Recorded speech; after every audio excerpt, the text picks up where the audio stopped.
Сәлем достар, бүгін біз ет қосылған көкөніс қуырмашын дайындаймыз, немесе қуырдағын деп айтсақ болады. Бұл тамақты мен ең алғаш жеген кезім есімде, осыдан 20-22 жыл бұрын болса керек. Әйтеуір бастауыш сыныпта оқитын кез, жазғы каникул кезінде ата-анамыз үйдегі үлкендер малдың жүнін, түйенің жүнін нашар сортын қаптарға салып алып қоятын. Соны өзбектер келіп үй жағалап, машинамен аралап жүріп алып кететін, және орнына осындай қызанақ, тәтті бұрыш, баклажан деген сияқты түрлі көкөністерге айырбастайтын. Сол уақытта дәл осындай іске асқан күні біздің үйде шарбақта үлкен қазанда осындай дәмді қуырылатын. Ол кезде үлкен қазан, от, дәмді шығатын.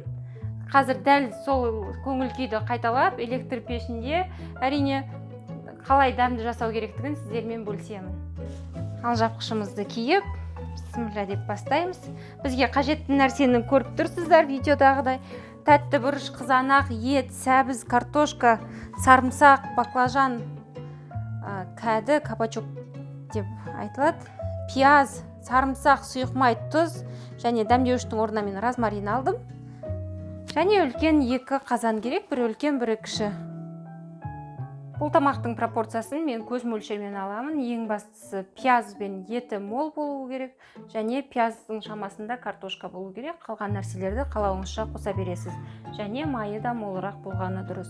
Ең алдымен қызып тұрған қазандарымызға майды құйып аламыз. Майларымыз әбден қызғанда ең бірінші кіші қазанға етті салып қуырамыз.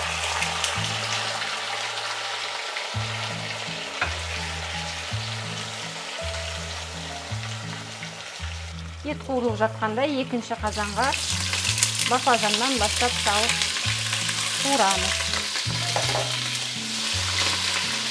Баклажан салғаннан кейін бірден кабачогымызды саламыз. Жақсылап араластырамыз. Одан кейін сәбізді салып, барлығын бір мезетте қатты отта қуырып аламыз. Көкөністер қуырылып жатқанда етті міндетті түрде бақылауға алып қуырамыз. Жиі-жиі араластырамыз және өзінің сөлі шығып, ол тартылғанға дейін күйдіріп алмай, қызарып қуырылғанын қараймыз. Қызартып қуырып алу керекпіз. Ет өзінің сөлін әбден бөлген кезде біз мұндағы розмаринмен тұзымызды салып жібереміз.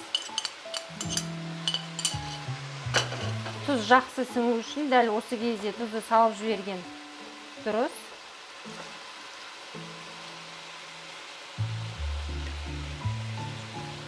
Және бұл кезде мұндағы көкөністеріміз қуырылып жатқан ақырын жұмсарып бастайды. Сол кезде бұған қызанағымызды саламыз. Ет өзінен шыққан сөлін тартып, шытырлап, қуырыла бастаған кезде біз оның үстіне ірілі ұсақты етіп туралынған пиязымызды саламыз.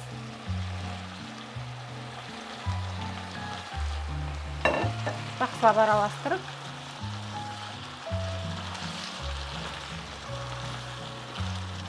отты орташа деңгейіне қойып, пешті беті ашық күйінде қуыра береміз.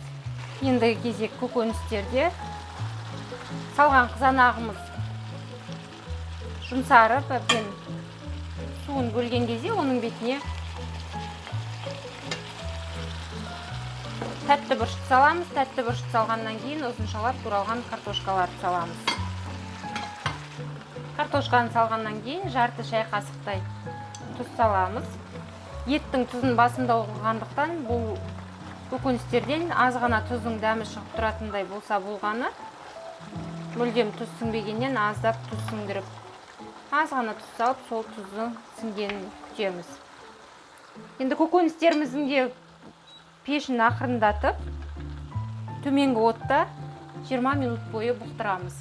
Көкөністер қуырылып жатқан кезде беті ашық күйінде орта отта етіміз бен пиязымыз қуырылып, пияз өзінен бөлген сөлі тартылғанша шытырлағанға дейін қуыра береміз.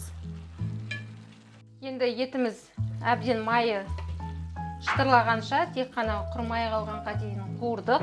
Оның бетіне ұсақтаған сарымсақты саламыз. Бір бас сарымсақ немесе 10 шақты тіс сарымсақ деп есептесеңіздер болады. Сарымсақты араластырып, пешті өшіріп, қақпағын жабамыз. Картошкамыз пісті деген уақытта көкөністеріміздің де пешін өшіреміз.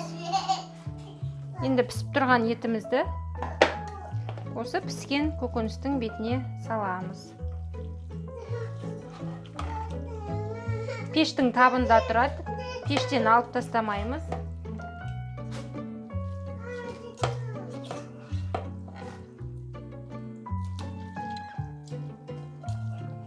Себебі бізге барлығы пештің буымен жаңағы қалған сарымсағымыз бір-біріне дәмі сіңіп, араласып кеткен маңызды.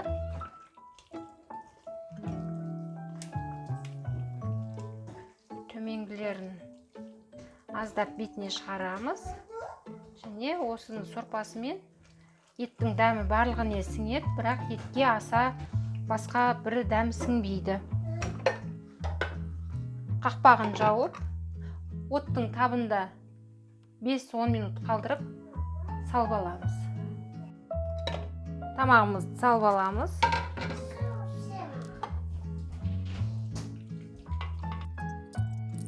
Бетіне аскөк себеміз, укроп, көк пияз, ақ желкен деген сияқты қалаған көк шөптеріңіз себе беруге болады. Бірақ осы аскөкпен өте жақсы үйлеседі. Тамағымыз дайын.